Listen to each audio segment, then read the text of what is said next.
Okay, here we are at Tremper High School at a terrific event today for the Unforgettable performance, and I'm with your name. Beverly Berry. Beverly, nice to see you today. What would you think of the performance today, the Unforgettable? I thought the play was amazing. It really is more than a play, it's really a movement to really connect with the community in a meaningful way, to discuss a difficult topic, which is Alzheimer's and dementia. So I think this play really captured that and it helped to resonate with the community to understand more about the disease and take action.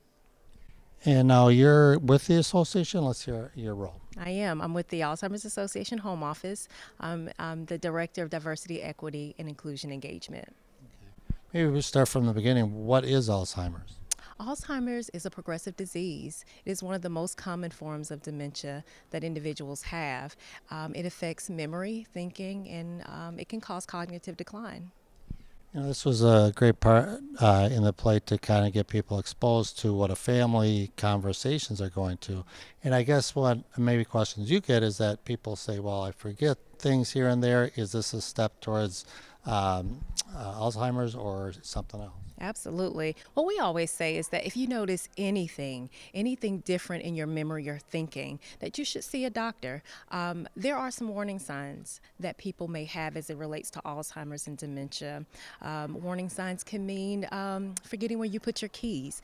Normal sign of aging is that you may forget to put you may forget where you put your keys, but you can later on remember where you put them.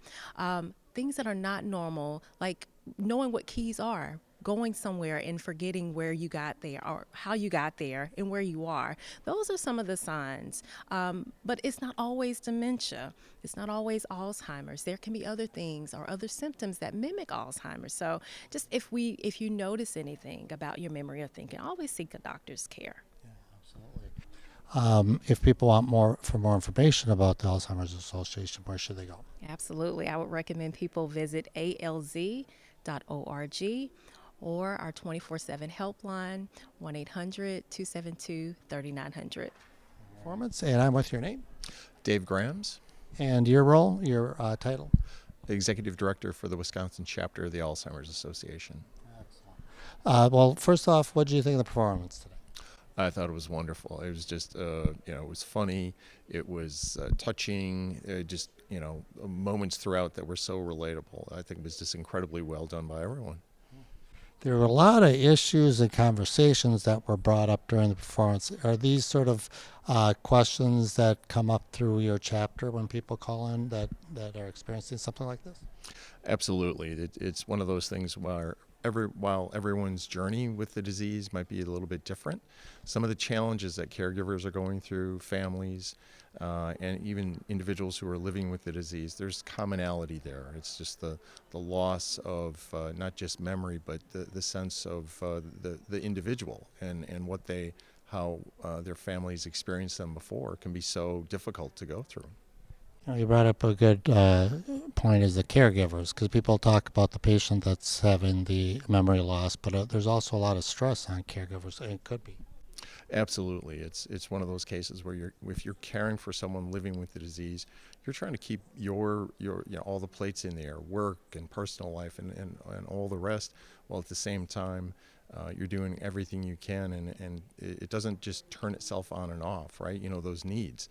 It really becomes a 24/7, and people need resources to be able to get through it successfully. Let's talk about the Wisconsin chapter. So at what stage do they give you guys a call? Honestly, all the way from even if someone sees some potential memory concerns with a loved one, or if an individual themselves are concerned about some issues they might be having, honestly, to call the Wisconsin chapter of the Alzheimer's Association, our helpline 800-272-3900. It's served 24 hours a day, 7 days a week, 365 days out of the year, and it's really there to answer any question someone might have about Alzheimer's or dementia. Again, concerns about a caregiver, about their caregiving role, or a loved one who may be living with the disease. Mary Fitzhugh. Mary, nice to see you today. Let's hear about it. What did you think of the performance today? I thought it was fantastic. I'm actually here to represent caregivers. the play resonated with me almost every scene. I went through the journey with my mom, so it's very personal to me. And I just really wanted to just kind of continue to. This is helping me to recover. I lost my mom in August, and she battled with dementia for 10 years. And I just wanted to let caregivers know that they're not alone and you have to talk about it. And then if it wasn't for the Alzheimer's Association, they helped me emotionally and financially. So just a tremendous opportunity to just see the play, and I'm hoping that it will be bigger and that they're able to kind of teach everyone and carry on the message. A lot of conversations sort of when it started, when they saw the warning signs. Is that kind of what you went through with your mom? Yes, as a matter of fact, I did.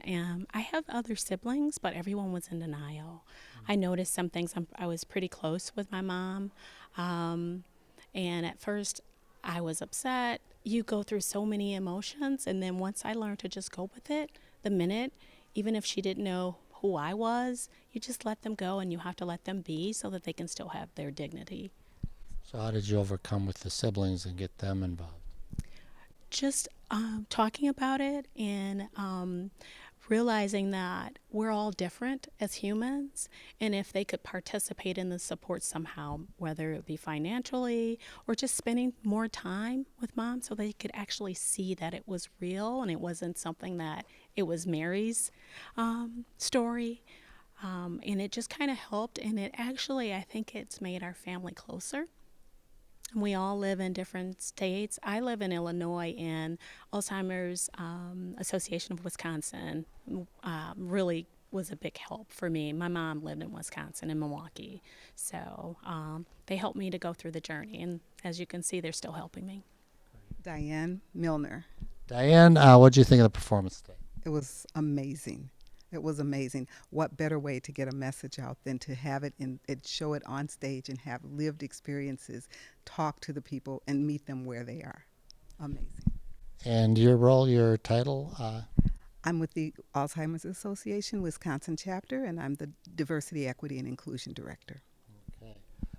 Did you see a lot of these questions that came up during the early part of the play? Do you get responses from that in your office? All the time.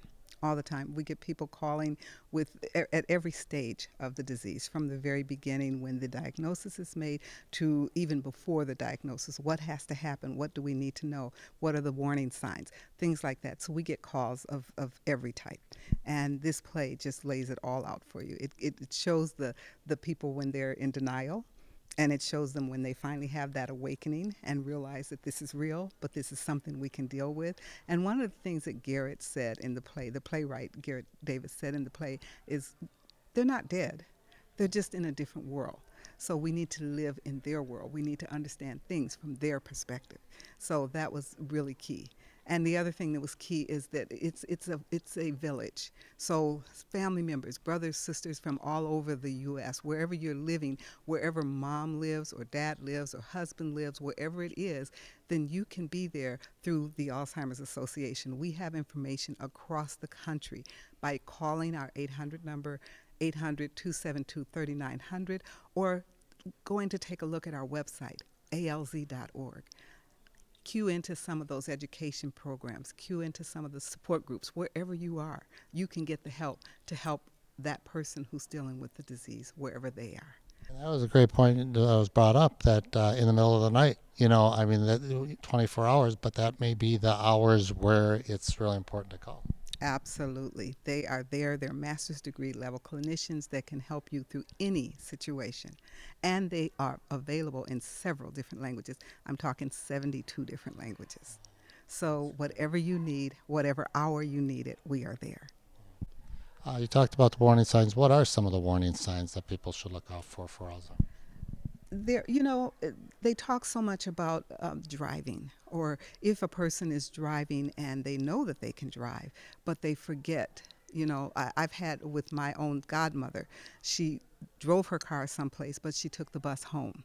So when you know that you can drive and then you forget that you drove, that's a warning sign. That's not a normal sign of aging. So it's different things like that, or finding things in the refrigerator like your car keys, or in the freezer that don't normally belong there. Those are some of the warning signs that we look out for. What messages could you say to the caregivers out there that are going through someone caring for an Alzheimer's family member? Don't despair. We're there. Call us. 1-800-272-3900. Give us a call. We can point you in the right direction. We can show you the services that are available for you. We can support you.